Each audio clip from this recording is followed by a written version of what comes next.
Sometimes the hardest thing in life isn't losing what you had, it's finding the strength to start over when you've got nothing left. Paul Rayner knew that feeling better than most. At 58, he'd spent 15 years working 3 jobs just to keep a roof over his daughter's head after his wife passed. When his old truck finally died, he went looking for something cheap to replace it. What he found was a rusted train car sitting abandoned on a forgotten rail siding. $20, that's all it cost. Most people would have walked away laughing, but Paul saw something different. He saw a second chance. How does a broken-down train car change a man's entire life? Before we jump back in, tell us where you're tuning in from, and if this story touches you, make sure you're subscribed, because tomorrow I've saved something extra special for you. Paul Rayner's alarm clock went off at 4:30 in the morning, same as it had every day for the past 15 years. He reached over in the darkness and silenced it with practiced efficiency, careful not to knock over the half-empty water glass on his nightstand. The bedroom was cold. It was always cold in November, and the landlord's ancient furnace only did so much.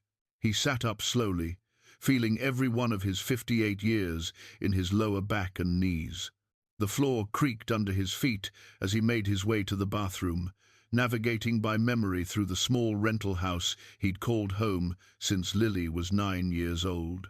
Back when everything fell apart, the bathroom mirror showed him what he already knew: a tired man with grey working its way through what was left of his brown hair, lines etched deep around his eyes and mouth, the kind that came from years of worry rather than laughter. He splashed cold water on his face and reached for his razor. 20 minutes later, Paul was dressed in his security guard uniform, navy blue polyester that had seen better days, his name tag slightly crooked no matter how many times he straightened it. He moved through the kitchen quietly, though there was nobody to wake. Lily had moved out 6 months ago, off to nursing school in Billings. The house felt bigger without her, emptier in ways that had nothing to do with square footage. He made instant coffee because the good stuff was too expensive, added powdered creamer because fresh milk went bad before he could finish it, and grabbed the brown paper bag he'd packed the night before. Peanut butter sandwich, an apple that was starting to soften, and a granola bar, same lunch he'd been eating for years. The photograph caught his eye as he headed for the door. It sat on the narrow table in the hallway, in a simple wooden frame he'd made himself back when he still had time for things like woodworking. Claire smiled out at him, frozen at 32, her dark hair catching the sunlight, her eyes bright with something he'd forgotten how to name. Lily stood beside her, gap-toothed and grinning, maybe 7 years old in that picture, before the aneurysm, before everything changed. Paul had carried a smaller version of that photo in his wallet for 15 years. Sometimes he forgot it was there. Other times, usually late at night when the loneliness got heavy, he'd take it out and study Claire's face like he was trying to memorize something he'd already committed to memory 1,000 times over. He locked the front door behind him and walked to where his truck sat in the gravel driveway.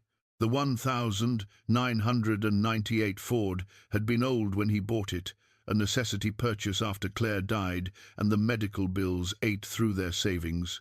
Now it was ancient, held together by duct tape, prayer, and sheer stubbornness. Rust bloomed around the wheel wells. The passenger door didn't open from the outside anymore. The check engine light had been on so long he'd stopped noticing it. The engine turned over on the 3rd try, coughing to life with a grinding sound that made Paul wince. New noise. He added it to the list of things wrong with the truck, a list that had grown too long to ignore. His first shift was at the warehouse district on the edge of Cedar Falls, watching over empty buildings and making sure nobody broke in to steal copper wiring or catalytic converters. It wasn't complicated work. Mostly it meant sitting in a small guard shack, doing rounds every hour and trying to stay awake. The pay was barely above minimum wage, but it was reliable, and Paul had learned a long time ago that reliable mattered more than generous. Cedar Falls itself was the kind of town people passed through without noticing, Population 3,200, give or take.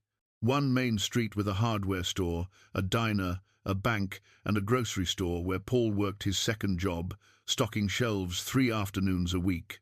The rest was residential streets lined with modest houses, a struggling downtown that had seen better days, and a whole lot of farmland stretching out in every direction. People knew each other here. That was both comfort and curse. Comfort because folks looked out for one another, at least in theory. Curse because everybody knew Paul's story, the young widower raising his daughter alone, working himself to exhaustion, barely scraping by. He'd felt their pity for years, seen it in their eyes at the grocery store, heard it in their voices when they asked how he was doing. He never knew how to answer that question honestly. The night shift passed the way it always did, slow, quiet. Paul made his rounds, checked the locks, logged everything in his notebook with mechanical precision. He thought about Lily, wondered if she was sleeping better now that she didn't have to worry about him so much. She called every Sunday without fail, their conversations following the same comfortable pattern. She'd tell him about school, about her roommate, about the hospital rotations that both terrified and excited her. He'd tell her he was fine, everything was fine, don't worry about your old man. She worried anyway. He could hear it in her voice. When his shift ended at noon, Paul drove across town to Holbrook's diner. The truck made an alarming rattling sound when he accelerated, something new added to the symphony of mechanical complaints. He tried to ignore it. Francine Holbrook was wiping down tables when he walked in. She looked up and smiled, the kind of smile that reached her eyes and made the corners crinkle. She was maybe 55, with auburn hair she wore pulled back, and the capable hands of someone who'd spent decades in the restaurant business. "Usual spot?" she asked. "Please." Paul slid into the corner booth, the one with the cracked vinyl seat that nobody else wanted. Francine brought him coffee without asking, the good stuff, and a menu he didn't need. "How's Lily doing?" she asked. "Good. Really good, actually. She's got a big exam next week. Smart girl, takes after her dad." Paul shook his head. "She takes after her mother." Francine's expression softened. She'd known Claire, had served them both breakfast on Sunday mornings back when they were young and happy and thought they had all the time in the world. She squeezed Paul's shoulder briefly before heading back to the kitchen. He ordered the cheapest thing on the menu, scrambled eggs and toast, and tried not to think about the fact that he had another shift starting at 3 o'clock at the grocery store. After that, if old Gerald Peterson had any handyman work that needed doing, he'd make a few extra dollars fixing a leaky faucet or patching drywall. The truck barely made it to the grocery store. The rattling had turned into a full-blown grinding sound, and when Paul tried to park, the engine died completely. It took 5 tries to get it started again, and when it finally caught, black smoke poured from the exhaust. Paul sat there in the parking lot, hands gripping the steering wheel, and felt something crack inside his chest. Not break, he'd learned the difference between breaking and cracking years ago, but definitely crack. He couldn't afford a new truck. He couldn't afford to fix this one, not really. And he couldn't afford to be without transportation, not with 3 jobs scattered across town and no public transit worth mentioning. That night, after his grocery shift ended, after he'd made it home on prayers and luck, Paul sat at his kitchen table with his laptop, a refurbished model. Lily had bought him 2 Christmases ago and started searching classified ads. Cars for sale. Trucks for sale. Anything for sale that ran and didn't cost more than the few $100s he had tucked away in an envelope marked emergencies. The options were grim. Everything decent was out of reach. Everything in his price range was worse off than what he already had. His phone buzzed. A text from Lily. Asterisk. Miss you, Dad. Love you. Asterisk. Paul typed back. Asterisk. Love you too, sweetheart. Go ace that exam. Asterisk. He stared at the screen for a long time after she stopped responding, at the little dots that appeared and disappeared as she started and stopped typing something else. Finally, another message came through. Asterisk. Are you okay? You seem off lately. Asterisk. Asterisk. I'm fine. Asterisk. He typed. Asterisk. Just tired. Don't worry about me. Asterisk. The lie sat heavy on his conscience, but he sent it anyway. Lily had her own life now, her own future to build. She didn't need to carry his burdens anymore. Paul closed the laptop and looked around his small kitchen. Dishes in the sink, bills stacked on the counter. The calendar on the wall still showed October because he'd forgotten to flip it. This was his life. Had been for 15 years. Work, sleep, survive, repeat. Somewhere in the back of his mind, in a place he didn't like to examine too closely, Paul wondered if this was all there was, if he'd just keep going like this until his body gave out or his luck ran dry, whichever came first. He pulled out his wallet and found the photograph of Claire. She looked so young, so alive, so full of hope. "I'm trying," he whispered to her image. "I'm still trying." The photograph didn't answer. It never did. Paul went to bed at 9:30 and set his alarm for 4:30 in the morning. Tomorrow would be the same as today, and the day after that would be the same as tomorrow, until it wasn't. The truck died for good on a Tuesday morning, right in the middle of the warehouse parking lot. Paul had just finished his shift and was heading home when the engine made a sound like metal tearing, shuddered violently, and went silent. No amount of coaxing could bring it back to life. He sat there for a moment, forehead resting against the steering wheel, and laughed. It wasn't a happy sound. It was the laugh of a man who'd run out of ways to be surprised by bad luck. The tow to Earl's garage cost him $40 he couldn't spare. Earl, a broad-shouldered man with grease permanently embedded under his fingernails, called him that afternoon with the verdict. "Engine seized," Earl said, his voice carrying the sympathy of someone delivering bad news. "Probably through a rod. Even if I could fix it, you're looking at more than the truck's worth." "How much?" Paul asked, though he already knew the answer would be too much. 1,500, maybe 2,000. And that's if we can find the parts. "Paul, I'm going to be straight with you. This truck's done. You'd be throwing good money after bad." Paul thanked him and hung up. He stood in his kitchen, phone still in his hand, and did the math he'd been avoiding. Without a vehicle, he couldn't get to work. Without work, he couldn't pay rent. Without paying rent, he'd lose the house. The dominoes were already falling. He called his boss at the warehouse, explained the situation, asked for a few days to figure out transportation. The response was polite but firm. 3 days, then they'd need to find someone else. The grocery store manager was more understanding, offered to adjust his schedule if he could find rides, but Paul heard the unspoken concern. Reliability mattered. Always had. That evening Lily called. Her voice was bright, excited about something that had happened in class. Paul listened and made the right sounds, asked the right questions, never mentioned the truck. When she asked how he was doing, he said fine.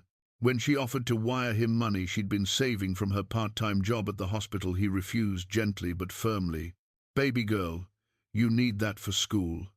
I've got this handled." "Dad, I can help. I know you can, and I love you for offering. But I'm okay, really." Another lie. They were piling up. After they hung up, Paul opened his laptop and went back to the classified ads with renewed desperation. He expanded his search radius, lowered his standards, looked at vehicles he would have dismissed a week ago. A 1,995 sedan with a rebuilt title and 200,000 miles. A minivan that needed transmission work. A motorcycle that probably wasn't street legal.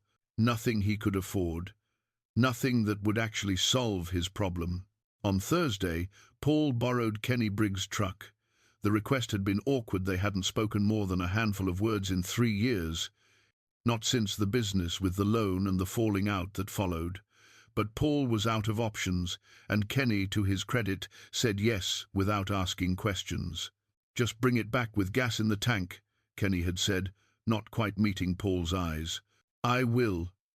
Thank you. Yeah. That was the extent of their conversation. Years of friendship reduced to transaction and discomfort. Paul spent the day driving back roads around Cedar Falls, checking out vehicles he'd found online, chasing leads that went nowhere. Everything was either too expensive or too broken or already sold. By mid-afternoon, he'd given up on finding a decent car and started praying for any car that would run. He was on Route 47, heading back toward town, when he saw the turnoff. An old gravel road, barely visible, marked by a faded sign that read, Kemp Property, no trespassing. Something made him slow down. Curiosity, maybe. Or desperation, looking for anywhere left to look. The gravel road wound through overgrown fields, past rusted farm equipment, slowly being reclaimed by weeds. Paul almost turned back twice, certain he was wasting time, but something pulled him forward. Then he saw it. The rail siding appeared suddenly, a pair of tracks running parallel to the road before curving off into the distance. The rails were orange with rust, buried in places by tall grass and wildflowers. And sitting on those tracks, like something from a forgotten era, was a train car. Paul stopped the truck and got out slowly. It was a dining car, he could tell that much, maybe 50 feet long, painted a green that had faded to something closer to grey. Windows lined both sides, most of them broken or missing entirely. Rust bloomed across the metal exterior in abstract patterns. Weeds grew up around the wheels, which sat motionless on the abandoned tracks. And nailed to a wooden post beside it, written in marker on a piece of cardboard, was a sign, For sale, make, offer. Paul stood there for a long moment, trying to process what he was seeing. A train car. An actual train car, just sitting here in the middle of nowhere, for sale like it was a used couch or a lawnmower. He heard footsteps and turned to find an old man approaching from a nearby farmhouse. The man had to be in his 80s, wearing overalls and a flannel shirt, moving with the careful deliberation of someone whose bones had earned their aches. "Help you?" the old man called out. "I saw the sign," Paul said. "The train car, is it really for sale?" "It is if you're buying." The man reached Paul and extended a gnarled hand. "Virgil Kemp, this is my land. Paul Rayner." They shook hands. "How long has it been here?" 40 years, give or take. Railroad abandoned this spur line back in the early 80s, just left it here. Car belonged to the Northern Pacific Line, old dining car from the 50s. Been meaning to get rid of it for years, but nobody wants a train car. Virgil chuckled. "Can't say I blame them." Paul walked closer, drawn by something he couldn't name. The metal steps leading up to the entrance were solid despite the rust. He climbed them carefully and peered inside. The interior had been stripped long ago. No seats, no fixtures, nothing but an empty shell with a wooden floor that was surprisingly intact. Sunlight streamed through the broken windows, casting patterns across the dusty boards. The space was bigger than he'd expected, maybe 12 feet wide and stretching the length of the car. "Structurally sound, far as I can tell," Virgil said from below. "Roof don't leak much, floors good hardwood under all that dirt." Paul stepped inside. The air smelled like old metal and earth and time. He walked the length of the car slowly, his footsteps echoing. Something about the space felt right in a way he couldn't explain. Quiet, peaceful, like a refuge from everything that had been grinding him down for years. "What would you want for it?" Paul asked, already knowing he couldn't afford whatever the answer would be. Virgil scratched his chin. "Well, I can't move it. Been trying to get it hauled away for years, but the cost is more than it's worth. So I guess the question is, what are you offering?" Paul pulled out his wallet. He had $23 in cash, not enough for groceries, not enough for gas, definitely not enough for a train car. But something made him pull out a $20 bill and hold it up. "This is all I've got on me," he said honestly. "I know that's nothing for something like this, but Virgil surprised him by laughing, a warm sound that crinkled his whole face. "Son, you know what I've gotten for this train car in 40 years? Nothing. Not a single offer. You're standing here with actual money in your hand, which makes you the best buyer I've ever had." He reached out and took the 20. "It's yours, if you can figure out how to move it." Paul stared at him. "You're serious?" "As a heart attack. Like I said, I just want it gone. You get it off my property, we'll call it even." They shook hands again, and Paul felt the absurdity of the moment settle over him. He'd come looking for a car to get him to work. Instead, he'd just bought a train car with his grocery money. He should have felt foolish. Probably would have, if anyone had been there to witness it. But standing in that empty train car, with sunlight streaming through broken windows and the smell of rust and possibility in the air, Paul felt something else entirely. He felt something wake up inside him that had been sleeping for 15 years. Walking back to Kenny's truck, Paul pulled out his phone and took a picture of the train car. He stared at it for a long time, trying to understand what he'd just done, trying to understand why it felt less like a mistake and more like the first right decision he'd made in years. His phone buzzed. A text from his warehouse supervisor. Asterisk. "Need to know by tomorrow if you're coming back." Asterisk. Paul looked at the train car, then at the message, then back at the train car. He had no idea what he was going to do with it. No idea how he'd move it or what purpose it could possibly serve. No idea how he'd get to work tomorrow or pay his bills or explain this to Lily. But for the first time in 15 years, Paul Rayner felt like he'd found something that was his. Not for survival, not for someone else, just his. He texted back, "Asterisk, I'll be there." Asterisk. Then he got in Kenny's truck and drove home, already wondering if he'd lost his mind. Paul spent that night on his laptop, searching for information he never imagined he'd need. How to move a train car, what it would cost, whether it was even possible for someone like him, with no money and no equipment. The answers were both encouraging and daunting. It could be done. People moved train cars all the time, historical societies, museums, restaurants that wanted unique attractions. But it required specialized equipment, permits, careful planning, and money Paul didn't have. He sat back in his chair, rubbing his eyes. The smart thing would be to walk away, forget the $20, chalk it up to a moment of temporary insanity, and focus on the actual problem of finding transportation to work. But he didn't want to walk away. Around midnight, Paul remembered something. He went to the closet in the spare bedroom, Lily's old room, still decorated with posters she'd left behind, and pulled out a cardboard box from the top shelf. Inside were things he'd packed away years ago, unable to throw out but too painful to look at. Claire's things. He sorted through carefully. Her favorite scarf, a novel she'd been reading when she died, bookmark still in place, a necklace he'd given her for their 10th anniversary, and at the bottom, a sketchbook. Paul had forgotten about the sketchbook. He opened it slowly, and Claire's handwriting greeted him from the first page. "Ideas and dreams, someday." The sketches were simple but full of life. Floor plans for a cafe, menu ideas written in her looping script, drawings of tables and chairs, of a counter with a coffee machine, of hanging plants and warm lighting. She'd dreamed of opening a place like this once, back before Lily was born, before life got complicated and dreams got set aside. Paul traced the drawings with his finger. Someday had never come for Claire. There'd always been something more pressing, more practical, and then there'd been no more some days at all.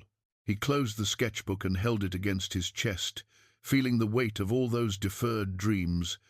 In the morning, Paul called in sick to the warehouse. First time in 15 years he'd done that. Then he drove Kenny's borrowed truck back to the rail siding, parked, and just looked at the train car in the daylight. It was worse than he remembered. More rust, more damage. The skeptical voice in his head, the one that sounded like exhaustion and defeat, told him this was foolish, impossible, a waste of time he didn't have. But there was another voice too, quieter but more insistent. It sounded like hope. Paul spent the next week researching and planning. He called equipment rental companies, got quotes that made his stomach drop. He looked into permits and regulations. He measured the train car with a tape measure he borrowed from work, took photographs from every angle, made notes in a spiral notebook. And slowly, a plan began to form. The local contractor, a gruff man named Hugh Donnelly, agreed to rent Paul the equipment at cost if Paul would do some handyman work in exchange. 20 hours of labor for a weekend with a hydraulic trailer and jacks. It wasn't ideal, but it was possible. Paul started spending every spare moment at the rail siding. He cleared the weeds around the train car with a borrowed machete, hacking away growth that had accumulated for decades. He swept out the interior, pulling out years of debris, leaves, dirt, animal nests, broken glass. The physical labor felt good, purposeful in a way his other jobs never had. On his 4th day working there, a car pulled up. Paul recognized it immediately, Lily's little sedan, the one she'd driven home from college. His heart sank. She wasn't supposed to be here. She was supposed to be in Billings, in class, building her future. Lily got out of the car, and her expression was a mixture of concern and confusion. She was 23 now, with Claire's dark hair and Paul's steady eyes, wearing scrubs from her hospital shift. "Dad," she said, "what are you doing?" Paul set down the push broom he'd been using. "Hey, sweetheart, what are you doing here? Don't you have class? It's Saturday. And don't change the subject." She walked closer, looking at the train car, then back at him. "Mrs. Holbrook called me. She said you've been acting strange, said you bought a train car. Francine called you?" Paul felt a flush of embarrassment, mixed with annoyance. "She's worried about you." "I'm worried about you." Lily climbed the steps into the train car, looking around the empty interior. "Dad, what is this? What are you doing out here?" Paul followed her inside. In the afternoon light, with the debris cleared away, the space looked less derelict and more full of potential, at least to him. "I know how it looks," he said carefully, "but I've been thinking—" "About what?" "Dad, you need a car to get to work. You bought a train car. That doesn't make sense." "I know it doesn't. Not on paper." Paul struggled to find the right words. It felt right. Like maybe there was a reason I found it." Lily's expression softened slightly, but the worry remained. What reason? Paul pulled out Claire's sketchbook from his back pocket. He'd been carrying it with him, though he wasn't sure why. She opened it, and he watched her face change as she paged through her mother's drawings, her eyes filled with tears. "Mom wanted to open a cafe," she said quietly. "She did. We talked about it a lot when we were young, before you were born. Then life happened, and we put it off. We always said someday." Paul's voice caught. "She never got her someday." Lily looked up at him, understanding dawning. "So you're going to what? Turn this train car into a cafe?" "I don't know. Maybe. I haven't figured it all out yet. But when I'm here, working on this, I feel something I haven't felt in a long time. I feel like I'm doing something that matters. Not just surviving. Actually living." They stood there in silence for a moment. Finally, Lily wiped her eyes and looked around the space again, and Paul could see her trying to envision what he saw. "It would take a lot of work," she said. "I know. A lot of money you don't have. I know that too. And you still haven't solved the problem of getting to your jobs." Paul nodded. "Hugh Donnelly's going to pay me for handyman work, and I talked to my supervisor at the warehouse. He's letting me work split shifts so I can catch rides with other guys on the crew. It's not perfect, but it'll work for now." Lily studied him for a long moment. "You look different," she finally said. "I can't explain it, but you look different than you have in years." "I feel different." She stepped closer and hugged him, hard. Paul held his daughter and felt the weight of her worry, her love, her reluctant acceptance. "I was so angry at you for so long," Lily said, her voice muffled against his shoulder. After Mom died, you just shut down. You were there, but you weren't really there. You were just going through the motions, and I hated it. I hated watching you disappear." Paul's throat tightened. "I'm sorry. I didn't know how else to survive it. I just had to keep going for you. I know, and I love you for that." "But Dad," she pulled back to look at him, "maybe it's time to do more than survive. Maybe Mum would want that." They spent the rest of the afternoon together. Lily helped him clean, asked questions about his plans, offered suggestions. She didn't say she approved exactly, but she didn't tell him to stop either. As the sun started to set, she prepared to drive back to Billings. "Call me more," she said, "and actually tell me what's going on in your life. No more 'I'm fine' when you're not." "Deal," Paul said. "And Lily, thank you for coming, for not thinking I'm crazy." She smiled. "Oh, I definitely think you're a little crazy, but maybe that's not the worst thing." After she left, Paul sat on the train car steps and watched the sky turn orange and pink. In his hands, he held his father's old tool belt, worn leather, tools he'd inherited when the old man passed. His father had been a carpenter, had taught Paul everything he knew about building and fixing and making things with his hands. Paul strapped on the tool belt. It fit like it had been waiting for him. He stood and looked at the train car, his train car, and for the first time in 15 years, Paul Rayner let himself imagine a future that was more than just getting through the day. The day they moved the train car, the sky was clear and cold, the kind of November morning where your breath came out in clouds and the sun felt thin and distant. Paul arrived at the rail siding before dawn, too nervous to sleep, too excited to stay home. Hugh Donnelly showed up at 7 with the flatbed trailer and hydraulic equipment, along with 2 of his crew members. They were younger men, strong and skeptical, the kind who'd clearly been told about the crazy old guy moving a train car and couldn't quite believe it. "You sure about this?" Hugh asked, surveying the train car with a practiced eye. "No," Paul said honestly, "but we're doing it anyway." The process was slower and more terrifying than Paul had imagined. The train car had to be lifted carefully, inch by painstaking inch, the hydraulic jacks positioned precisely to avoid structural damage. Every creak of metal made Paul's heart jump.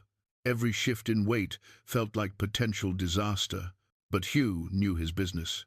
By noon, the train car was secured on the flatbed, strapped down with heavy chains, ready for transport.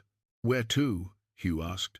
Paul gave him the address, Virgil's backlot, the corner piece near Route 47, where the old farmer had agreed to lease him space for almost nothing. Good visibility for passing traffic, enough room to work, close enough to town to be accessible. The procession moved slowly, the flatbed crawling along back roads at 15 miles per hour. Paul followed in Hugh's pickup, his hands gripping the steering wheel so tight his knuckles went white. Every bump in the road sent his anxiety spiking. Every curve felt like a risk. But they made it. By late afternoon, the train car sat on its new foundation, concrete blocks Hugh's crew had poured the week before. It looked different here, positioned parallel to the highway, visible to anyone driving past. Less like an abandoned relic and more like something with purpose, even in its current state. Paul stood back and looked at it. And despite the rust and broken windows and years of neglect, he could see what it might become. "You've got your work cut out for you," Hugh said, coming to stand beside him. "I know, but it's possible. I've seen crazier restorations." Hugh clapped him on the shoulder. "Good luck, Paul."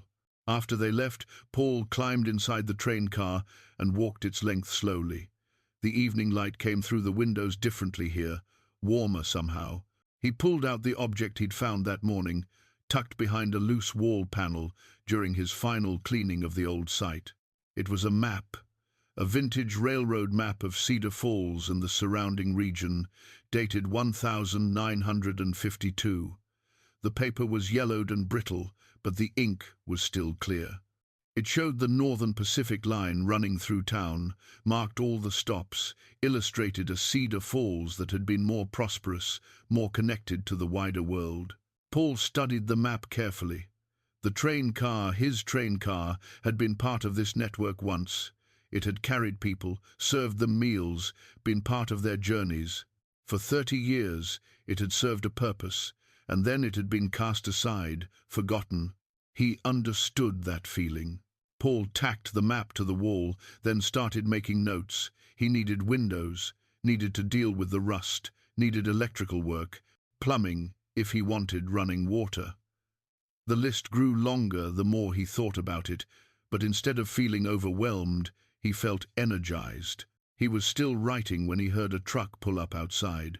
Paul stepped out to find Kenny Briggs climbing out of his hardware store pickup, a toolbox in one hand. They looked at each other for a long moment. "Heard you moved it," Kenny said finally. "Yeah, today. Saw it from the highway. Looks good. I mean, it looks like hell, but it looks good there." Paul almost smiled. "You want to come inside?" Kenny hesitated, then nodded. They climbed the steps together, and Paul watched his old friend take in the space. Kenny had always been good with his hands, had run the hardware store since his father retired. He'd know what Paul was up against. "Jesus, Paul," Kenny said, running his hand along the wall, "this is going to take months of work."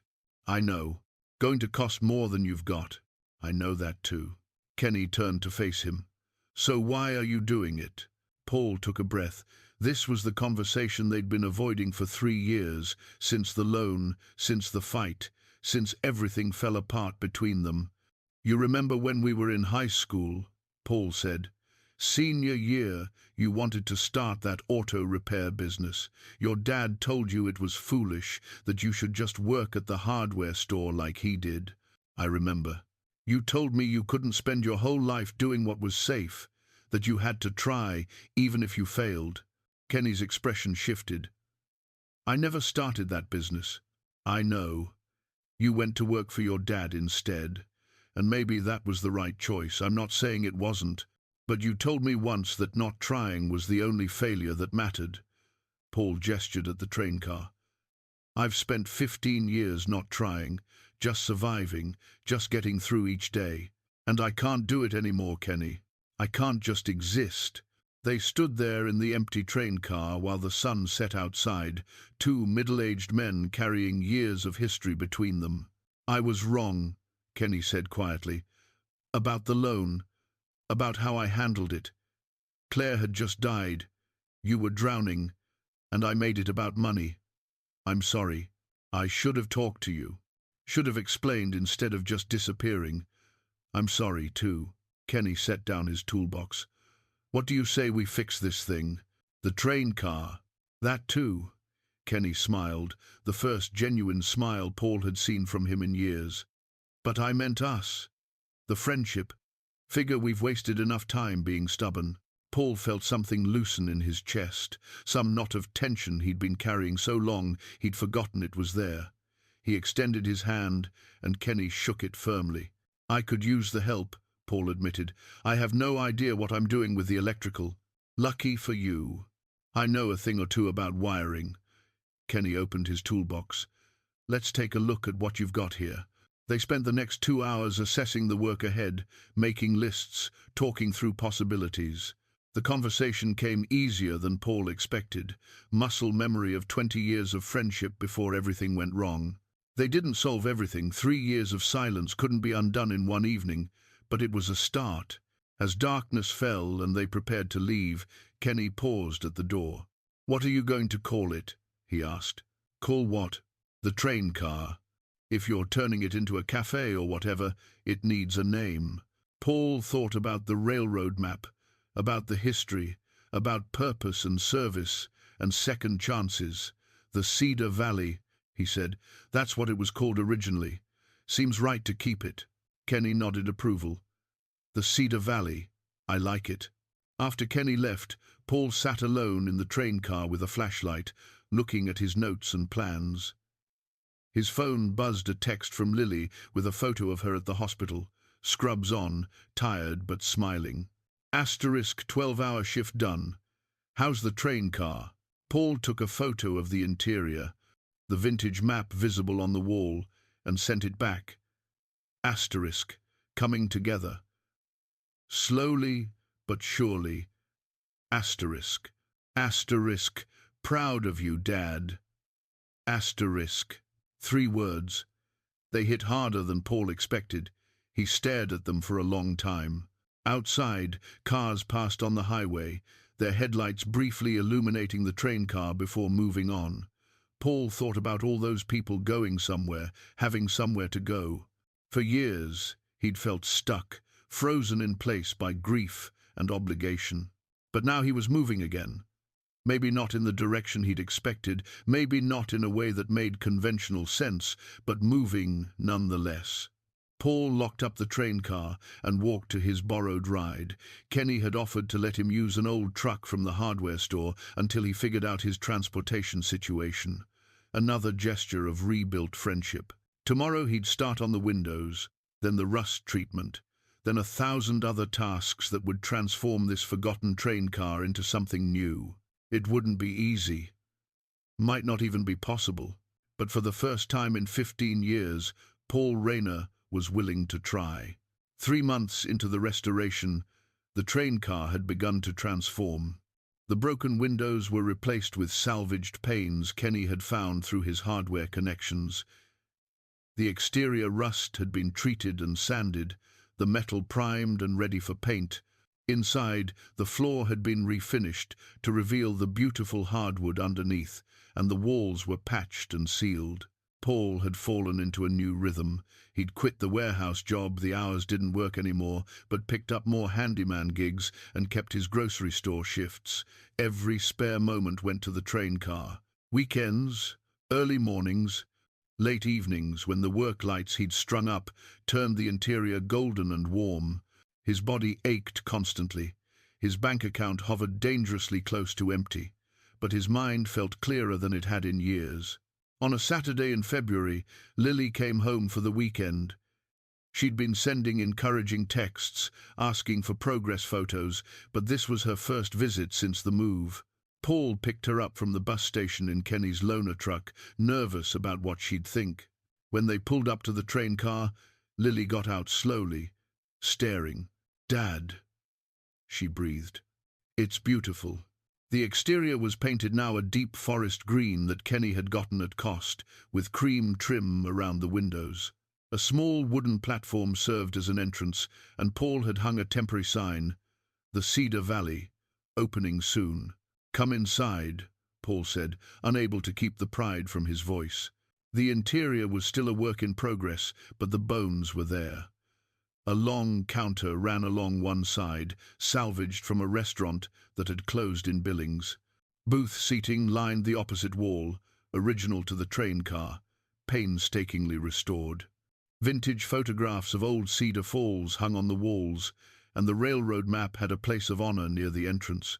Lily walked through slowly, touching everything. "You did all this?" "Me and Kenny, mostly. Hugh helped with the heavy stuff. Francine donated some of the kitchen equipment." Paul watched his daughter's face. "What do you think?" "I think Mom would have loved it." They stood there for a moment, both thinking about Claire, about her sketches and dreams that had never materialized. Then Lily turned to her father with tears in her eyes. "Can I tell you something? Something I've never said?" "Of course. After Mom died, I was so angry. Not just sad angry, at her for leaving, at God for taking her, but mostly at you." Lily's voice shook. "You just shut down, Dad. You were there physically, but emotionally you were gone. I needed you, and you were somewhere I couldn't reach." Paul felt the words hit him like physical blows. "Lily, let me finish. Please." She took a breath. "I was angry for years, through middle school, high school, even into college. I told myself that when I graduated, I'd move far away and barely look back. But then I saw you working on this train car, saw you coming back to life, and I realized something." "What?" "You were doing the best you could. You were drowning, and you kept us both afloat the only way you knew how. And maybe you weren't perfect, maybe you couldn't give me everything I needed emotionally, but you never stopped trying. You never gave up on me." Tears ran down her face. "I'm sorry I was angry. I'm sorry I didn't understand." Paul pulled his daughter into his arms and held her while they both cried.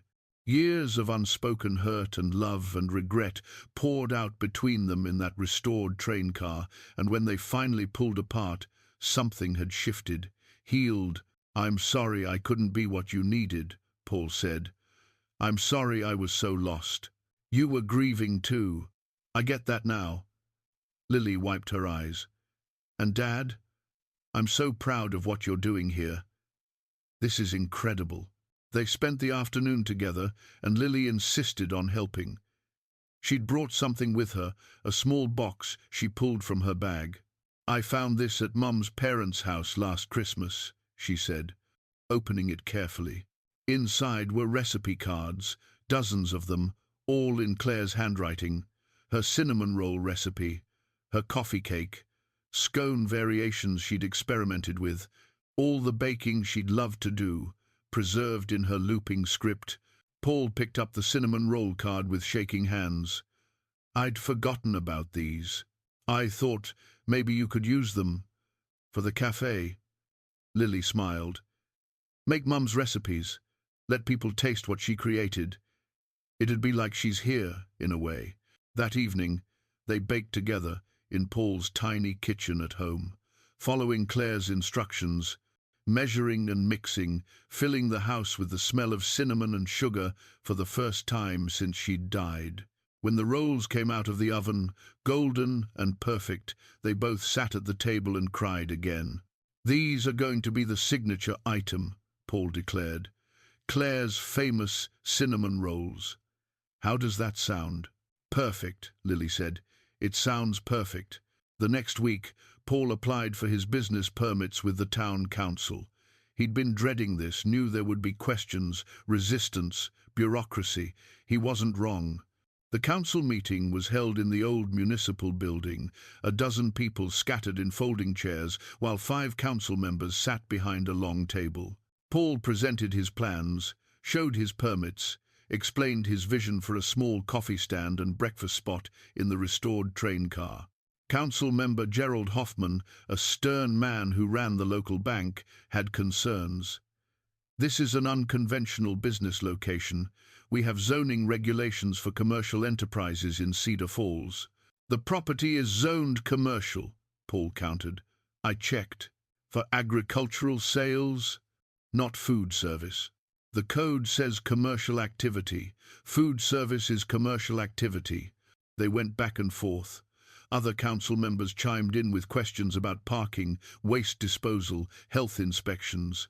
Paul answered as best he could, his nerves mounting, wondering if they'd shut him down before he even started.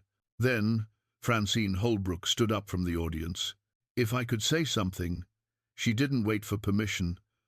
"I've run a restaurant in this town for 23 years. I know the codes, the health standards, the requirements. Paul's plans meet every single one. And frankly, this town could use something new, something that brings people in instead of driving them away." "Mrs. Holbrook," Hoffman started, "I'm not finished. This man has worked himself to exhaustion for 15 years, keeping this community running. He stocks your shelves, fixes your houses, guards your warehouses. He's earned the right to try something for himself. And if you can't see that, then shame on you." The room went silent.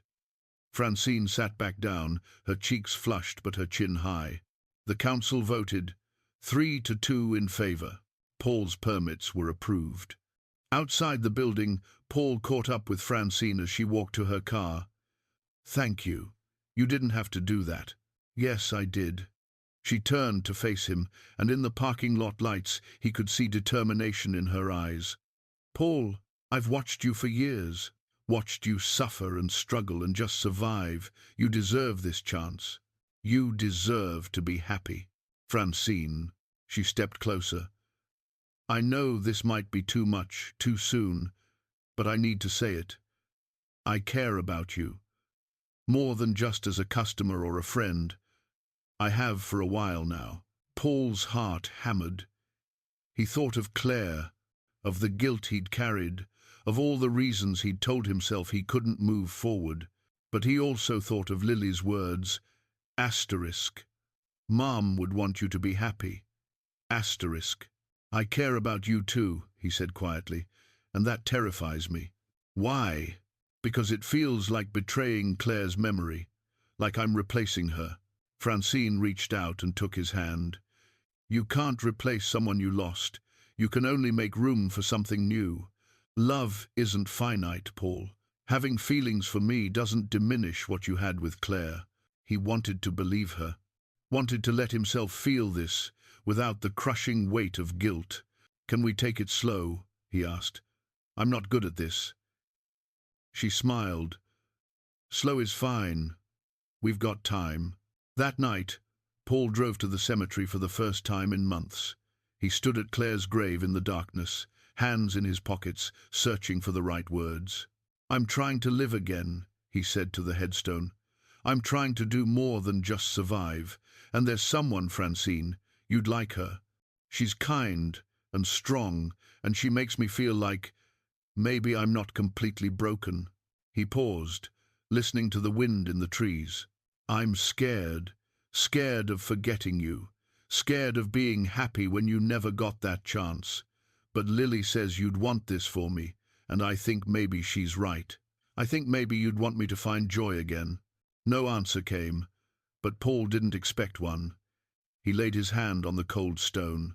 I'll always love you. That doesn't change.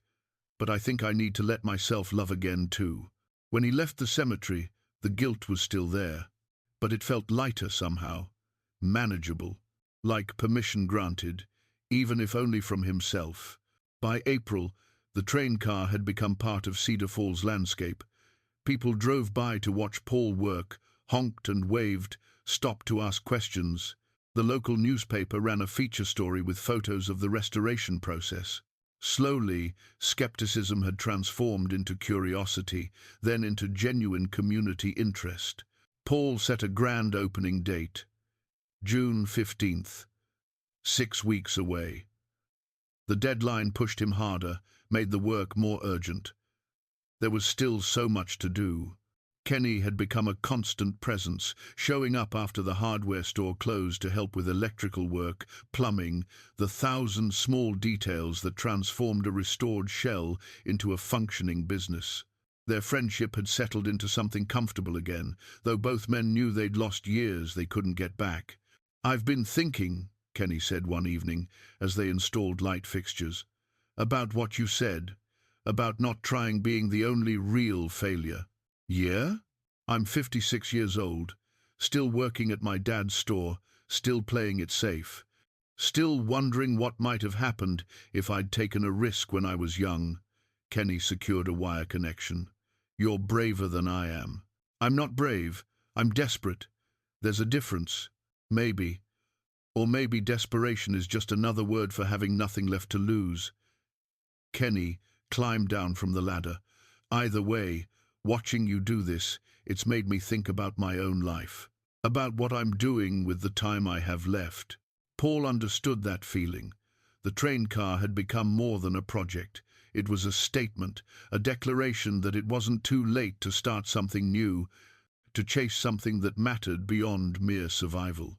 Francine had been teaching Paul the art of coffee.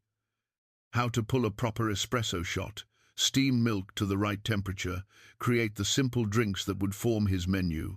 She came by several evenings a week, patient and encouraging, showing him techniques she'd learned over decades in the restaurant business. Their relationship had deepened carefully, tentatively, held hands while walking, shared quiet dinners at her place. One kiss that had left Paul both exhilarated and terrified. You're overthinking it, Francine said one evening as they practiced latte art. Well, as she demonstrated, and Paul attempted to replicate. Coffee and relationships both work better when you trust your instincts. My instincts are rusty. So practice. She smiled and leaned in to kiss him, brief and sweet. See, not so scary, but it was scary. Opening himself up to possibility, to caring about someone new, felt like standing at the edge of a cliff. The fall could be catastrophic. Still, he kept showing up, kept trying, kept letting her in bit by bit. The interior design came together through a combination of Paul's work, donated items, and unexpected community generosity. Mrs. Greta Pemberton, the elderly woman who owned half the antique furniture in town, offered him vintage pieces at prices he could afford. The local bakery donated their old commercial oven when they upgraded. A family clearing out their grandmother's estate gave him photographs of old Cedar Falls that now lined the walls. One Saturday afternoon, Paul was working on the outdoor seating area when he heard a vehicle pull up. He turned to find Virgil Kemp's old pickup, the farmer himself climbing out with surprising agility for a man in his 80s. "Wanted to see what you'd done with the old girl," Virgil said, gesturing at the train car. Paul gave him the full tour, watched the old man's face as he took in the transformation, the polished wood, the restored booths, the gleaming counter, the vintage photographs. "My grandfather worked on this car," Virgil said quietly, running his hand along the wall. "Did I ever tell you that? You mentioned it once. He was a porter on the Northern Pacific Line, worked the Cedar Valley route for 30 years. Used to tell me stories about the places this car had been, the people it had served." Virgil's eyes were distant with memory. "After he died, I always felt bad that the car ended up abandoned on my property, like I'd let his memory down somehow." "You didn't," Paul said. "You kept it safe until someone could restore it. I suppose that's one way to look at it." Virgil turned to face him. "What you're doing here, it's more than just opening a cafe. You're bringing back a piece of history, giving it purpose again. My grandfather would have liked that." As Virgil left, Paul discovered something wedged beneath the floorboards near the entrance. He pried it loose carefully, a brass bell, tarnished but solid. The kind that would have been used to summon the dining car staff back when the train was in service. Paul cleaned the bell that evening, polishing away decades of oxidation until it gleamed. When he rang it, the sound was clear and beautiful, carrying across the lot and out to the highway. He hung it beside the door. It would ring every morning when he opened, every evening when he closed, a connection to the past and a signal for the future. The weeks blurred together. Paul practiced recipes, refined his menu, ordered supplies. Lily came home to help paint the exterior trim and make practice batches of Claire's cinnamon rolls until they were perfect. Kenny built shelving and installed the final electrical fixtures. Francine trained him on customer service and cash handling. Then, 2 weeks before the opening, the health inspector arrived unannounced. Paul's heart sank as the man walked through with his clipboard, making notes, frowning at things Paul couldn't identify. The inspection lasted an hour. When it was done, the inspector handed Paul a violation notice. 3 issues, he said, not unkindly. The hand-washing station needs to be repositioned. You need a separate prep area for allergen-free items. And the grease trap installation doesn't meet current code. "How much to fix?" Paul asked, though he was afraid of the answer. "Maybe $3,000, depending on who does the work." $3,000. Paul's entire remaining budget, and then some, money he didn't have with 2 weeks until opening. After the inspector left, Paul sat on the train, car steps, and put his head in his hands. He'd come so far, done so much, and now, this close to the finish line, he might have to postpone everything, or worse, abandon it altogether. His phone rang. "Francine." "Hey," he said, trying to keep the despair from his voice. "Hey yourself. How'd the inspection go?" he told her. Heard the silence on the other end as she processed the news. "Okay," she said finally. "Don't panic. We'll figure this out." "How?" "I don't have $3,000, Francine. I barely have 300. Give me until tomorrow. Don't give up yet." That night, Paul lay awake in bed, staring at the ceiling, wondering if this was the universe telling him to quit, that he'd been foolish to think he could pull this off, that dreams were for people with resources and luck, neither of which he had in abundance. But when he closed his eyes, he saw the train car, saw what it had been and what it had become, saw all the work, all the hope, all the possibility. He thought of Claire's cinnamon rolls, of the brass bell, of Virgil's grandfather who'd served travellers on this very car 70 years ago.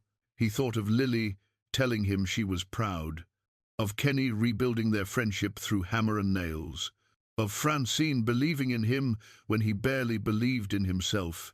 No, he wasn't giving up. Not yet. Tomorrow he'd figure out how to find $3,000. Tomorrow he'd solve this problem the way he'd solved every other problem in his life, through determination and sheer stubborn will. Tomorrow.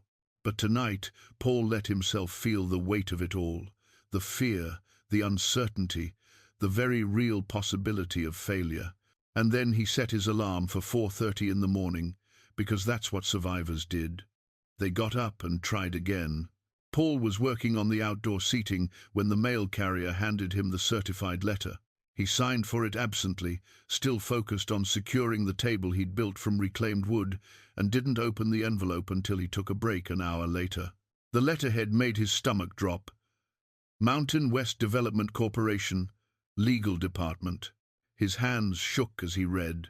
The railroad corridor, the entire abandoned line, including the section running through Virgil's property, was being reclaimed through eminent domain. The Development Corporation had purchased the rights from the original railroad company and was exercising a legal claim dating back to 1952. Virgil's land, or at least the portion containing the rail line and a 50-foot easement on either side, would be seized within 90 days. Paul had to move the train car again or lose everything. He read the letter 3 times, hoping he'd misunderstood, but the legal language was clear. The corporation planned to demolish the old rail corridor to build a commercial strip development, gas station, convenience store, fast food restaurants, standard highway development that would erase every trace of the train line's history. Paul's carefully rebuilt world collapsed in the time it took to read 2 pages of legal text. He didn't go home, didn't call anyone, just sat in the train car as the afternoon faded to evening, staring at the walls he'd restored, the floor he'd refinished, the counter he'd built with his own hands. All of it meaningless now, all of it doomed.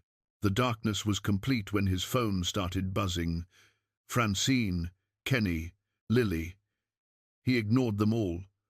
What could he say? That he'd failed, that everything he'd worked for was being taken away by lawyers and corporations and legal claims he couldn't fight? Around midnight, headlights cut through the train car windows, a car door slammed. Then Lily's voice. "Dad, Dad, I know you're in there." She found him sitting in the dark, the letter crumpled on the counter beside him. "Mrs. Holbrook called me," Lily said, her voice tight with worry. "She said you weren't answering your phone. What's going on?" Paul couldn't speak, just handed her the letter. He heard her sharp intake of breath as she read. Then she was beside him, arms around him, and something inside Paul broke. He sobbed like he hadn't since Claire died, huge, gasping sobs that hurt his chest and made his whole body shake. "I can't do it again," he choked out. "I can't lose everything again. I can't." "You're not going to lose everything." "Yes, I am. They're taking it. Taking all of it. Everything I've built, everything I've worked for. It's all gone, Lily, all of it." She held him tighter. "We'll fight this. We'll find a lawyer. With what money? I can't even afford to fix the health code violations. And you want me to hire a lawyer to fight a corporation?" Paul pulled away, wiping his face roughly. "It's over. I should have known better. Should have known I couldn't have this. People like me don't get dreams, we just get by." "Stop it." Lily's voice was sharp. "Don't talk like that. It's true.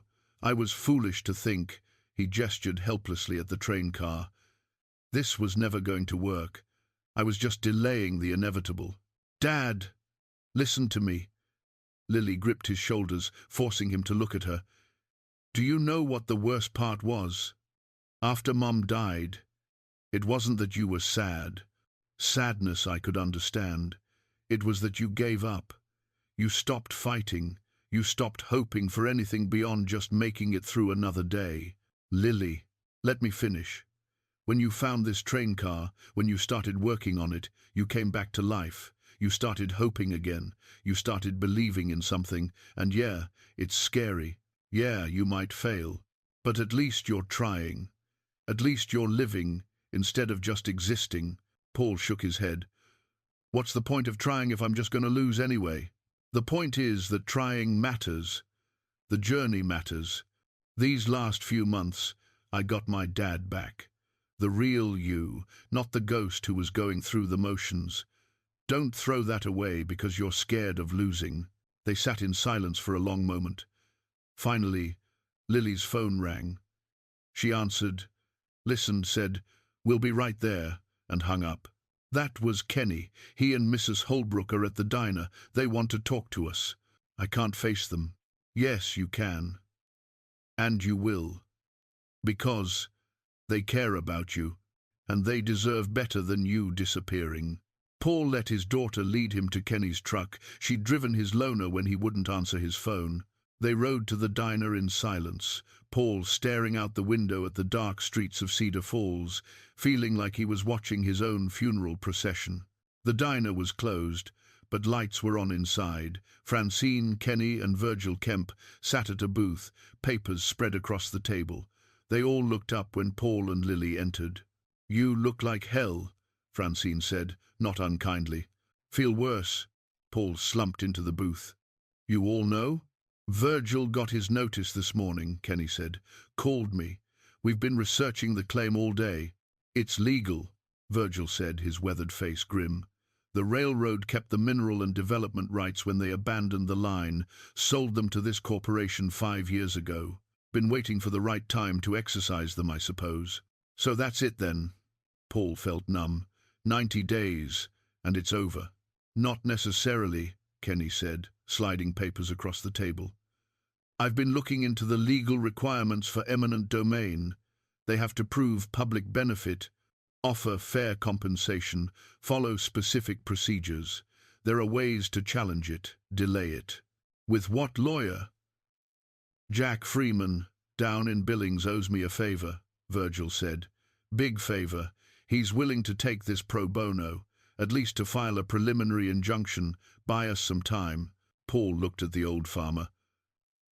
"Because I'm 84 years old, and I'm tired of corporations taking what they want. My family's owned that land for 3 generations. They want it, they can fight for it." Virgil's eyes were fierce. "Besides, my grandfather worked on that train car.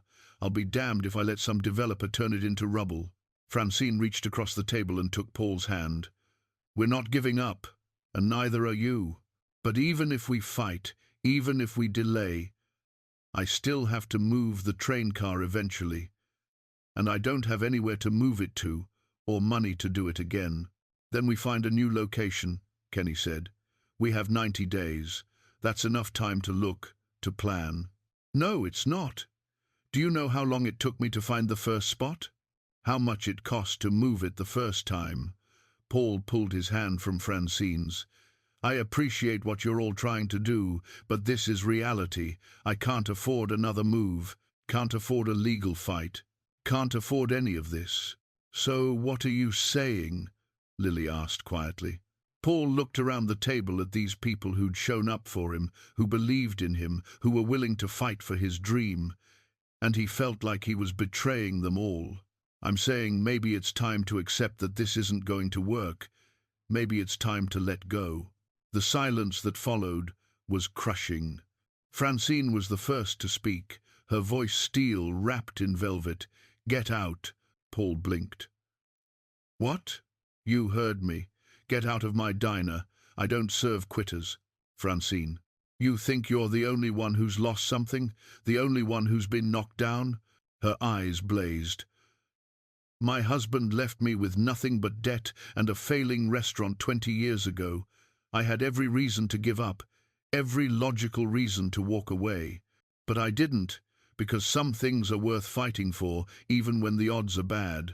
This is different. It's not different. It's never different. She stood up, and Paul had never seen her angry before. You think Claire would want this? You think she'd want you to give up the first time something got hard? That's not fair. Life's not fair, Paul. You taught me that yourself, every time you told me about working 3 jobs just to survive. You fought for 15 years for your daughter. You fought through grief and exhaustion and loneliness.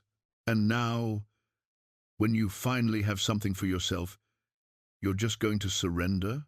Paul stood too, his own frustration boiling over. What do you want from me?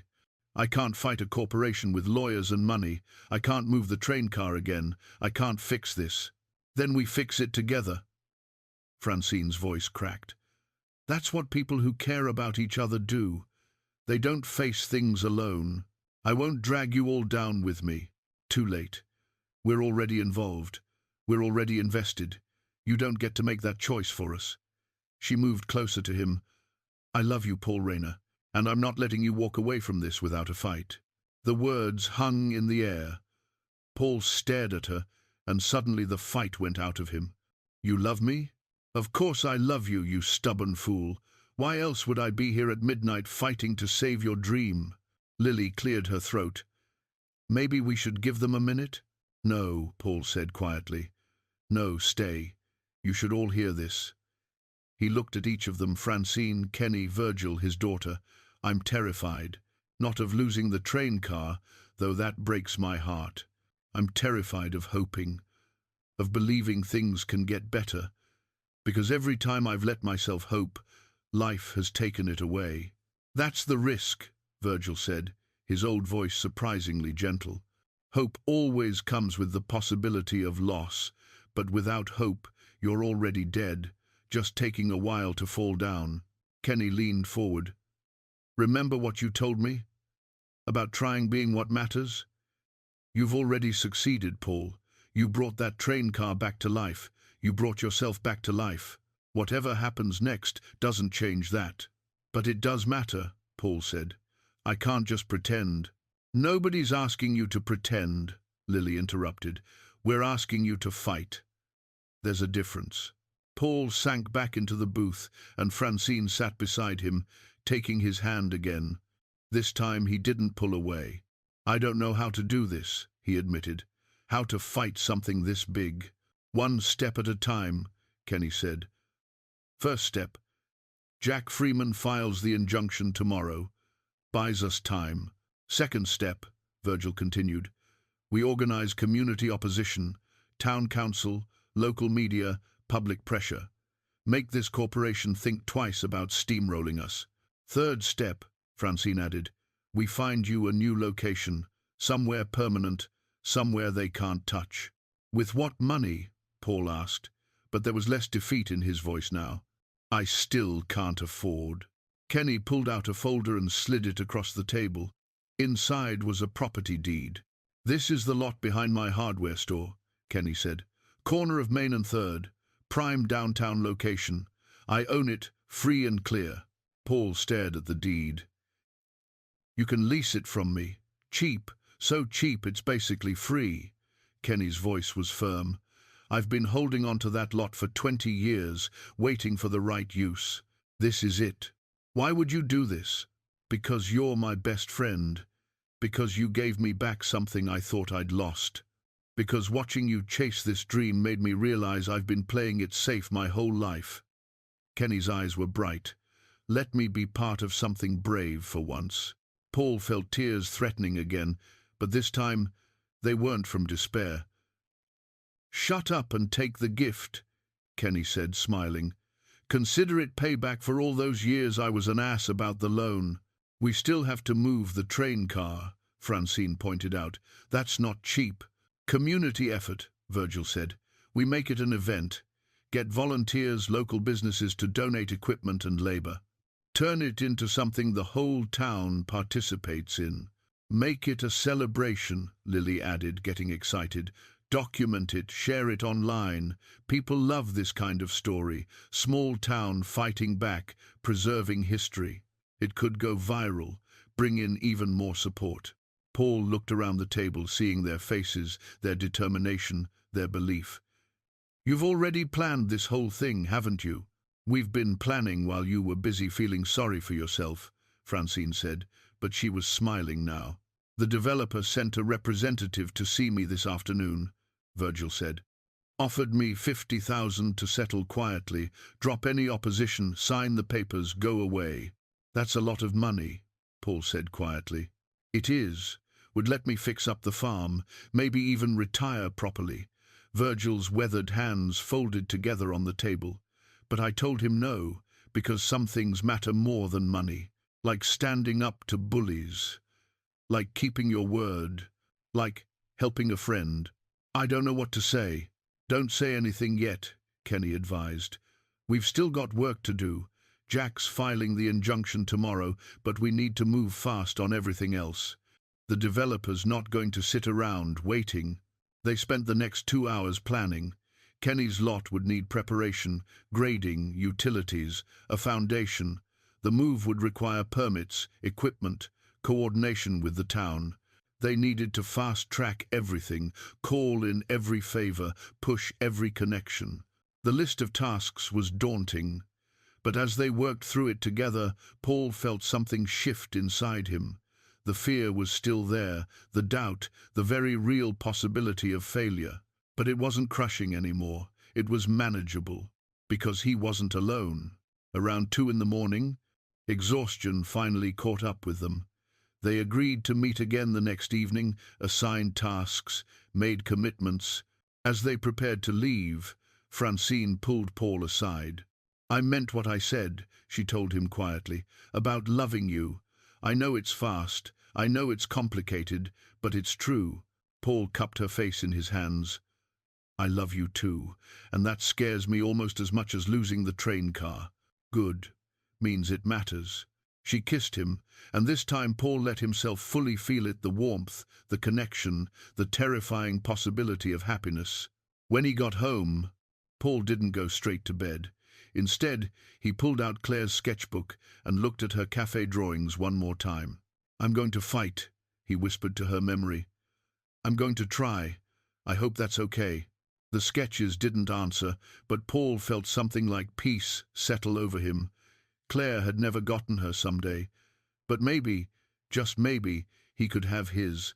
He set his alarm and went to sleep, and for the first time in weeks, he didn't dream of failure. He dreamed of possibility. Moving day arrived with crystalline blue skies and temperatures that felt like spring had come early to Montana. Paul woke before his alarm, nerves and anticipation making sleep impossible. Today they would move the train car through downtown Cedar Falls to its new home on Main Street. If everything went right, by 6 in the morning, the lot at Virgil's property was already crowded. Hugh Donnelly and his crew had arrived with the hydraulic equipment and flatbed trailer. Kenny's hardware store truck sat nearby, loaded with emergency supplies. Francine had set up a folding table with coffee and breakfast sandwiches for the volunteers, and volunteers had shown up, dozens of them, townspeople who wanted to be part of the story. "Quite a turnout," Hugh observed, surveying the crowd. "Word travels fast in Cedar Falls," Paul said, his stomach churning with anxiety.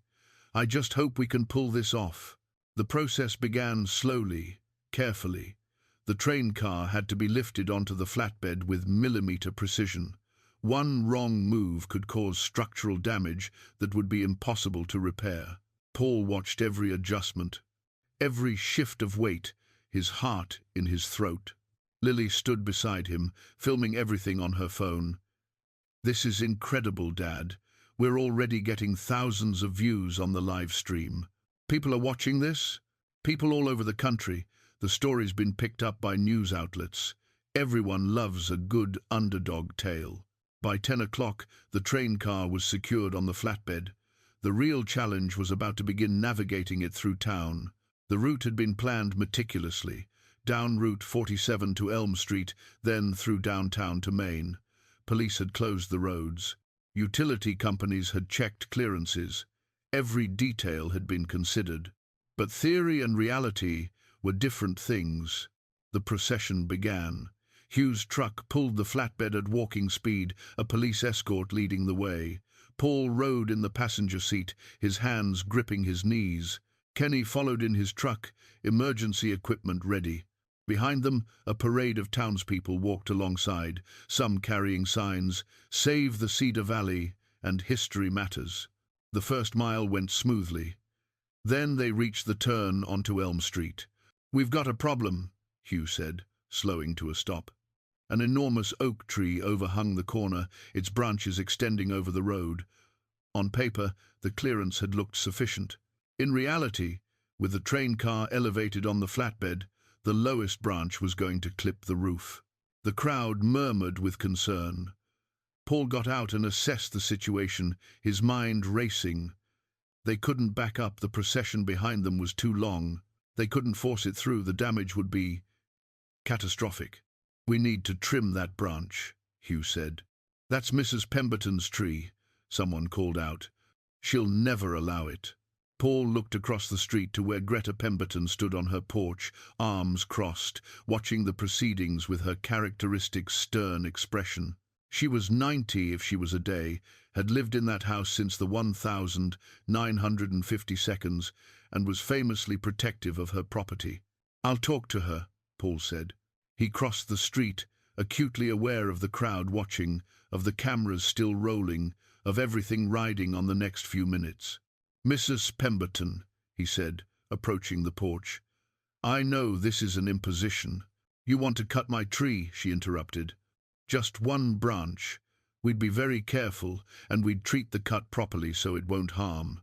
My husband planted that tree the year we were married, 68 years ago." Her voice was sharp, but Paul caught something underneath it. Sadness, memory. "I understand. I do. And I wouldn't ask if there was any other way." Paul stepped closer, speaking more quietly. "I lost my wife 15 years ago, and for all those years I've been holding on to her memory so tight I couldn't move forward, couldn't let anything new in." He gestured toward the train car. "That train car, it's taught me that you can honor the past and still make room for the future. Your tree will still be here, still be beautiful. We'd just be asking for one branch." Mrs. Pemberton was silent for a long moment, studying his face. "You're the one who works at the grocery store, always polite, always says good morning." "Yes, ma'am." "And this train car, you're turning it into a cafe? A coffee stand? Going to serve breakfast, my late wife's cinnamon rolls." Something shifted in her expression. "My Harold loved cinnamon rolls. Could eat a whole pan by himself." She looked at the tree, then back at Paul. "You promise you'll be careful, that you'll seal the cut properly?" "I promise. And Mrs. Pemberton, you'll have free coffee for life, you and Harold's memory." Her eyes glistened. "All right then, cut the branch, but I'm watching to make sure you do it right." The crowd erupted in applause. Paul felt relief wash over him so intensely his knees almost buckled. Kenny brought the equipment, and they carefully trimmed the branch, while Mrs. Pemberton supervised from her porch, calling out instructions and corrections. With the obstacle cleared, the procession continued. But 3 blocks later, disaster nearly struck. A hydraulic line on the trailer burst, spraying fluid across the pavement. The trailer tilted dangerously to one side, the train car shifting with a groan of metal that made everyone freeze. "Nobody move," Hugh shouted. "We need to stabilize it now." Paul's mind went blank with panic for a moment, seeing months of work about to topple into the street. Then training kicked in, years of construction experience, of solving problems under pressure. "Emergency jacks," he called to Kenny. "Under the low side. Now." They worked together, Paul and Kenny and Hugh's crew, positioning hydraulic jacks beneath the tilting trailer. But the jacks needed something solid to rest on, something to prevent them from sinking into the asphalt under the weight. Paul saw his father's old sledgehammer in Kenny's truck bed, the one he'd been carrying as a good luck charm. The handle was painted with faded letters, Rayner and Son Construction. He grabbed it, and wooden blocking, using the sledgehammer to drive the blocks into place under the jacks. Each strike felt like a prayer, like his father's strength flowing through the old tool. The blocks held. The jacks stabilized the trailer. Hugh's crew worked frantically to repair the hydraulic line, while Paul and Kenny held their positions, muscles straining, keeping everything level. 20 minutes that felt like hours. Finally, Hugh gave the signal. "We're good. Lines repaired." Slowly, carefully, they lowered the jacks. The trailer held steady. The train car was safe. The crowd erupted in cheers again, but Paul just leaned against Kenny's truck, shaking with adrenaline. "That was too close," he muttered. "But we made it," Kenny said, clapping him on the shoulder. "That's what matters." The procession continued through downtown. People lined the streets now, drawn by the commotion. Paul saw Francine standing outside her diner, tears streaming down her face. When their eyes met, she mouthed 3 words, "I love you."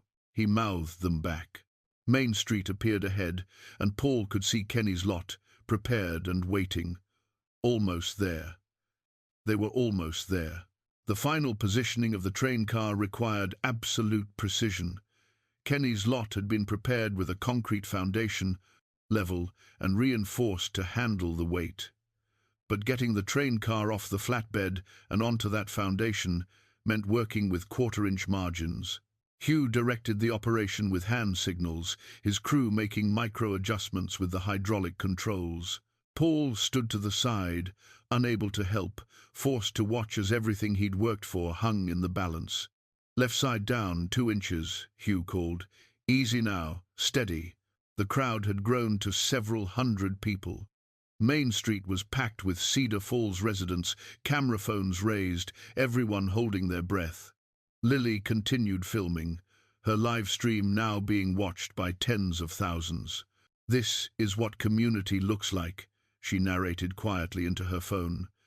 "This is what happens when people come together for something bigger than themselves." The train car descended with agonizing slowness. 1 inch, 2 inches. The gap closing between the base of the car and the foundation blocks. "Almost there," Hugh said. 6 inches to go. Paul found Francine in the crowd. She pushed through to stand beside him, taking his hand. Neither of them spoke. There was nothing to say. 3 inches, Hugh called. The train car settled with a soft thump onto the foundation. For a moment, everything was silent. Then Hugh checked the level, walked the perimeter, inspected every connection point. Finally, he turned to Paul and gave a thumbs up. The crowd erupted.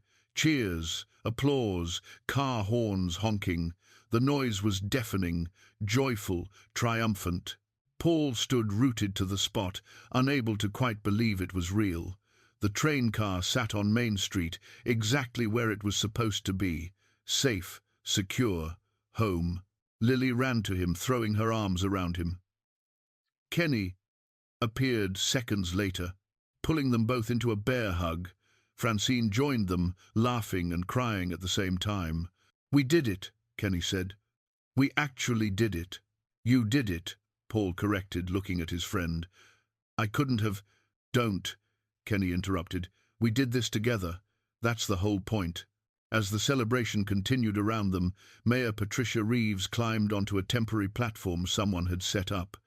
She was a practical woman in her 60s who'd served Cedar Falls for 3 terms. "Can I have everyone's attention?" she called out. The crowd quieted gradually. "I want to say a few words about what we've witnessed today," the mayor began. "This town has been struggling. We've watched businesses close, young people leave, hope fade. But Paul Rayner reminded us of something important. He reminded us that it's never too late to build something new, never too late to honor the past while creating the future." More applause. The mayor waited for it to subside. "I also want to announce that our legal team has successfully secured a temporary injunction against the Development Corporation's eminent domain claim. The fight isn't over, but we've bought ourselves time. And more importantly, we've shown that Cedar Falls doesn't roll over for anyone." This time the applause was mixed with cheers. Virgil, standing near the front of the crowd, raised his fist in victory. "Furthermore," the mayor continued, Due to public pressure and media attention, the Development Corporation has indicated they may be willing to negotiate alternative sites for their project. No promises, but it's a start. Paul felt something loosen in his chest. Not victory, not yet, but possibility. Real, tangible possibility. The mayor gestured toward the train car. And now, Paul Rayner has something to say. Paul's stomach dropped. He hadn't prepared a speech, hadn't expected to have to say anything. But the crowd was looking at him expectantly, and there was no backing out now. He climbed onto the platform, his legs unsteady. Hundreds of faces looked back at him, neighbors, friends, strangers who'd come to support him. He saw Mrs. Pemberton on her porch across the street, watching, saw Virgil leaning on his truck, saw his daughter filming, tears on her face. "I'm not good at speeches," Paul began, his voice rough. "I'm better with my hands than my words, but I need to say something." The crowd waited. 15 years ago, I lost my wife, and when I lost her, I lost myself too. I spent all those years just surviving, working, paying bills, getting through each day. I forgot how to hope, forgot how to dream, forgot how to live. His voice caught, but he pushed through. "I bought this train car because I needed a car. That's it. That's all I was looking for. But what I found was something different. I found a reason to wake up in the morning, found purpose, found the courage to try again." He looked directly at Francine. "Found love again." She pressed her hand to her mouth, crying openly now. "But more than that, I found all of you. I found a community that showed up when it mattered, that fought for something worth fighting for. You didn't have to help me.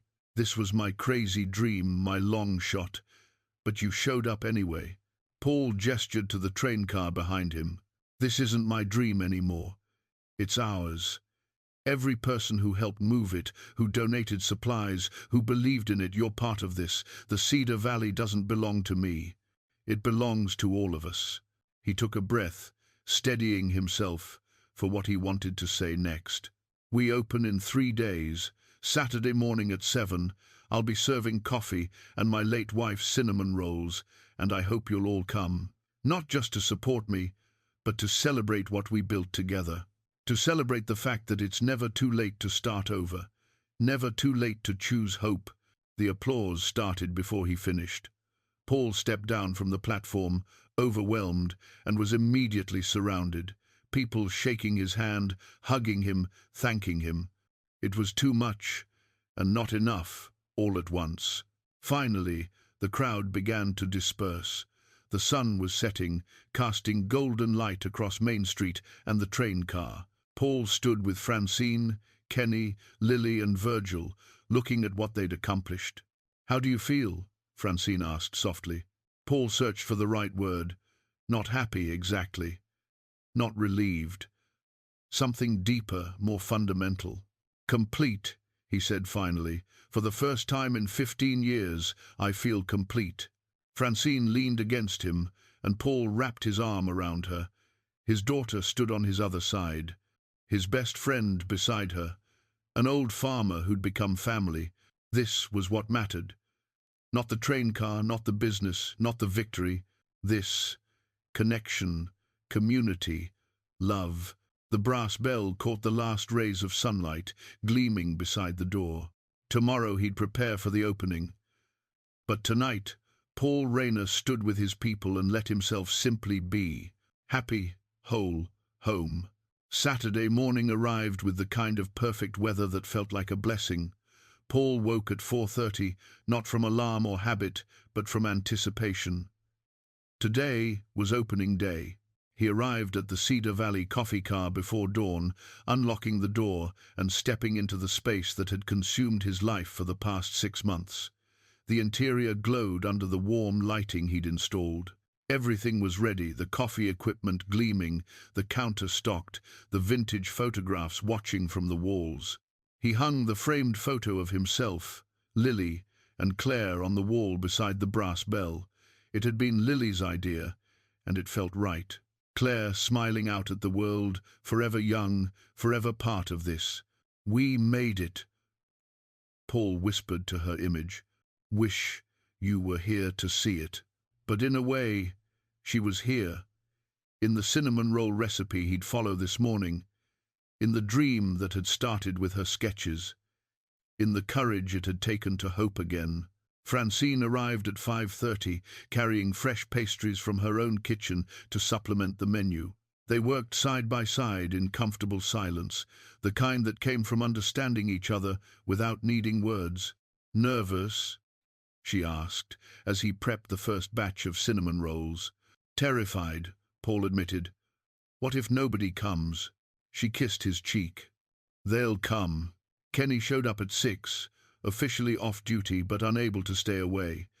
He'd brought flowers, wildflowers in a mason jar that he set on the counter with uncharacteristic shyness. Thought the place could use some color, he said. It's perfect, Paul told him. Thank you. For everything. Stop thanking me. We're family. That's what family does. Lily arrived at 6:30 with 3 of her nursing school friends, all of them wearing matching T-shirts that read Team Cedar Valley. She'd designed them herself, was already selling them online to raise money for the legal fund, fighting the Development Corporation. Your daughter's a marketing genius, Francine observed. She gets that from her mother too, Paul said, pride warming his chest. At 6:45, Paul looked out the window and his heart jumped. A line had formed. Mrs. Pemberton stood first, leaning on her cane. Behind her, Virgil. Then Hugh Donnelly and his crew. Mayor Reeves. Families with children, teenagers, elderly couples. The line stretched down Main Street, dozens of people waiting in the early morning light. Oh my God, Lily breathed, looking at her phone. Dad, the live stream has 50,000 viewers. People are asking if you ship the cinnamon rolls. Paul couldn't speak, could barely breathe. Now he stood in a restored train car about to open a business, surrounded by love, watching his community line up to support him. At 7 o'clock exactly, Paul rang the brass bell. The sound carried clear and bright across Main Street, and the first customers began filing in. Mrs. Pemberton ordered black coffee and a cinnamon roll. Harold would have loved this place, she said, her eyes misty. First one's on the house, Paul told her. And everyone after that too. I promised you free coffee for life. You certainly did, young man. I'll hold you to it. The morning became a blur of faces and orders. Paul worked the espresso machine while Francine handled the register. Kenny bussed tables and chatted with customers. Lily and her friends served food and took photos for social media. The cinnamon rolls sold out by 9 o'clock. Every single one. Claire's recipe is a hit, Francine said, laughing as she took another order for coffee. People kept coming. Not just locals, but travelers who'd heard the story and detoured off the highway to see the train car that had captivated the internet. They ordered coffee, took selfies, left generous tips in the jar Lily had labeled, "Keep the Dream Alive." Around mid-morning, during a brief lull, Paul stepped outside. Kenny's hardware store was visible next door, already open for business. Francine's diner down the street had customers visible through the windows. Main Street looked alive in a way it hadn't for years. A young man approached, maybe 30, with tired eyes and clothes that had seen better days. He carried a little girl, maybe 3 years old, who was half asleep on his shoulder. "You open?" the man asked hesitantly. "We are," Paul said warmly. "Come on in." The man ordered coffee, paid with exact change from his pocket, crumpled bills and loose coins counted carefully. Paul saw himself in that tired face, remembered what it felt like to count pennies and pray they'd be enough. When the man tried to leave without ordering food, Paul stopped him. "The cinnamon rolls on the house," Paul said. "And listen, we're looking for weekend help, flexible hours, decent pay. You interested?" The man's eyes widened. "Seriously? Seriously. Come by Monday. We'll talk details." "I thank you. Thank you so much." The man's voice broke. "You have no idea what this means." I think I do, Paul said quietly. As the man left with his daughter and free cinnamon roll, Francine appeared at Paul's side. You just hired someone we don't need, she observed. We'll need him eventually, and he needs the job now. Paul watched the man walk down the street, moving a little lighter than before. Somebody gave me a chance when I had nothing. Time to pay that forward. The day continued. The stream of customers never stopped. By closing time at 6 o'clock, Paul's feet ached and his voice was hoarse from talking, but his heart felt full. He rang the brass bell again, signaling the end of their first day. The last customers filed out with smiles and promises to return tomorrow. Finally, only Paul and Francine remained. They sat on the steps outside as the sun set, just as they had the night the train car was moved. "What's next?" Francine asked, echoing that earlier conversation. Paul looked at the train car, at Main Street settling into evening, at the life he'd built from $20 and desperation and hope. "Tomorrow," he said, taking her hand. "And the day after that. All of it." She rested her head on his shoulder. I liked the sound of that. Inside the train car, the lights glowed warm against the gathering darkness. The brass bell hung silent beside the door. The photograph of Claire smiled from the wall, watching over everything. Paul had come looking for a car and found a life instead, found purpose and community and love, found himself. The Cedar Valley coffee car was more than a business. It was a testament to second chances, to the power of not giving up, to the truth that it's never too late to start over. And tomorrow, Paul would wake up and do it all again. Not because he had to, because he wanted to, because he was finally, truly, completely alive.